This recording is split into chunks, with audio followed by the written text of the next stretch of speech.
Thank you, President Cowan, Mrs. President Cowan, distinguished guests, undistinguished guests, you know who you are, honored faculty, and creepy Spanish teacher. So,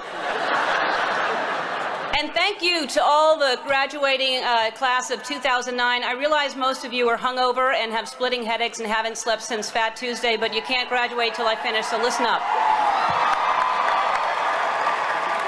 When I was asked to make the commencement speech, I immediately said yes. Then I went to look up what commencement meant, which would have been easy if I had a dictionary, but most of the books in our house are Porsches and they're all written in Australian. So I had to break the word down myself to find out the meaning. Commencement, common and cement. Common cement. You commonly see cement on sidewalks. Sidewalks have cracks, and if you step on a crack, you break your mother's back. So there's that.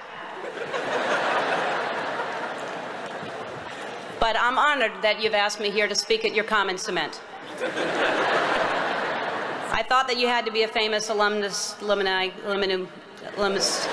had to graduate from the school. And I didn't go to college here, and as I don't know if President Cowan knows, I didn't go to college at all, any college. And I'm not saying you wasted your time or money, but look at me, I'm a huge celebrity.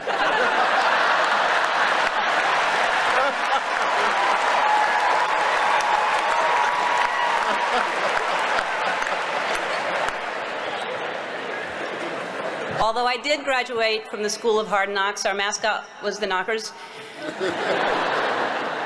I spent a lot of time here growing up. My mom worked at Newcomb, and I would go there every time I needed to steal something out of her purse. But why am I here today? Clearly not to steal. You're too far away, and I'd never get away with it. I'm here because of you, because I can't think of a more tenacious, more courageous graduating class. I mean, look at you all wearing your robes. Usually when you're wearing a robe at 10 in the morning, it means you've given up. I'm here because I love New Orleans.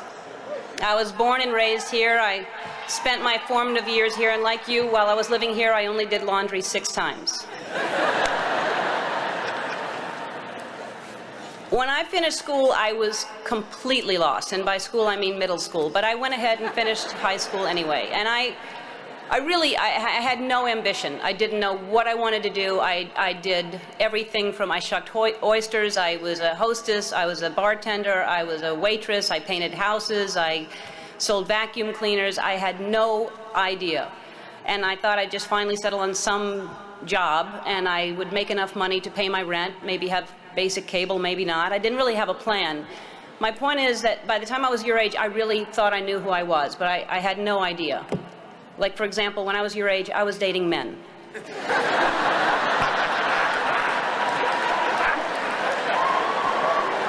So what I'm saying is, when you're older, most of you will be gay. Is anybody writing this stuff down?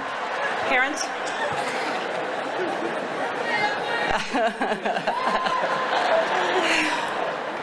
Anyway, I had no idea what I wanted to do with my life, and the way I ended up on this path was from a very tragic event. I was maybe 19, and my girlfriend at the time was killed in a car accident. And I passed the accident, and I didn't know it was her, and I kept going. And I found out shortly after that it was her. And I was living in a basement apartment. I had no money. I had no heat, no air. I had a mattress on the floor, and the apartment was infested with fleas. And I was soul searching. I was like, why is she suddenly gone and there are fleas here? I don't understand. There must be a purpose, and wouldn't it be so convenient if we could just pick up the phone and call God and ask these questions? And I started writing, and what poured out of me was an imaginary conversation with God, which was one-sided. And I finished writing it, and I looked at it, and I said to myself, and I hadn't even been doing stand-up ever. There was no club in town. I said, I'm going to do this on The Tonight Show with Johnny Carson. At the time, he was the king. And I'm going to be the first woman in the history of the show to be called over to sit down And several years later, I was the first woman in the history of the show, and only woman in the history of the show, to sit down because of that phone conversation with God that I wrote. And I started this path of stand-up, and it was successful and it was great, but it was hard because I was trying to please everybody, and I had this secret that I was keeping, that I was gay, and I thought if people found out, they wouldn't like me, they wouldn't laugh at me. Then my career turned into, I got my own sitcom, and that was very successful, another level of success, and I thought, what if they find out I'm gay, then they'll never watch. And this was a long time ago. This was when we just had white presidents. But anyway, this was back many years ago. And I finally decided that I was living with so much shame and so much fear that I just couldn't live that way anymore. And I decided to come out and make it creative, and my character would come out at the same time. And it wasn't to make a political statement. It wasn't to do anything other than to free myself up from this heaviness that I was carrying around. And I just wanted to be honest. And I thought, what's the worst that can happen? I can lose my career. I did. I lost my career. I got, the show was canceled after 6 years without even telling me. I read it in the paper. The phone didn't ring for 3 years. I had no offers. Nobody wanted to touch me at all.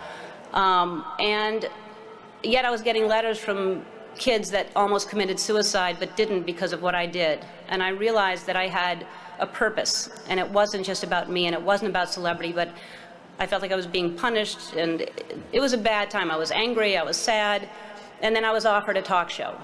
And the people that offered me the talk show tried to sell it, and most stations didn't want to pick it up. Most people didn't want to buy it because they thought nobody would watch me.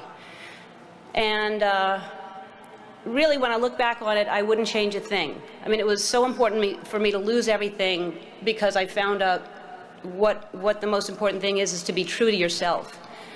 And ultimately, that's what's gotten me to this place. I don't live in fear. I'm free. I have no secrets. And I know I'll always be okay because no matter what, I know who I am. So, in conclusion, when I was younger, I thought success was something different. I thought, when I grow up, I want to be famous.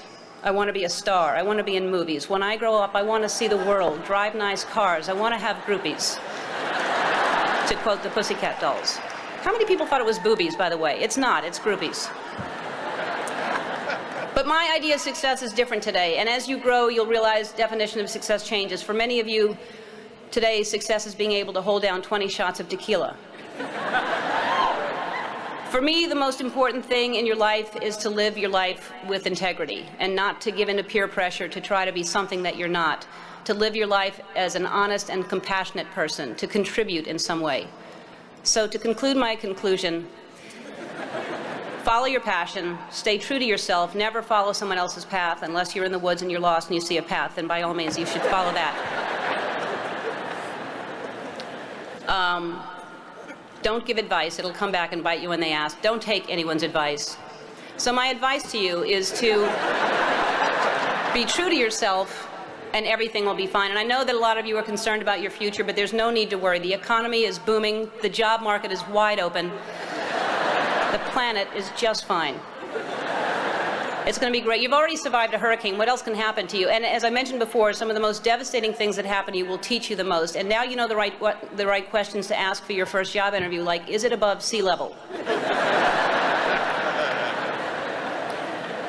So to conclude my conclusion that I previously concluded in the common cement speech, I guess what I'm trying to say is life is like one big Mardi Gras. But instead of showing your boobs, show people your brain. And if they like what they see, you'll have more beads than you know what to do with. And you'll be drunk most of the time. So to the Katrina class of 2009, I say congratulations. And if you don't remember a thing I said today, remember this. You're going to be okay. Dum, doo-doom, doom, doom. Just dance.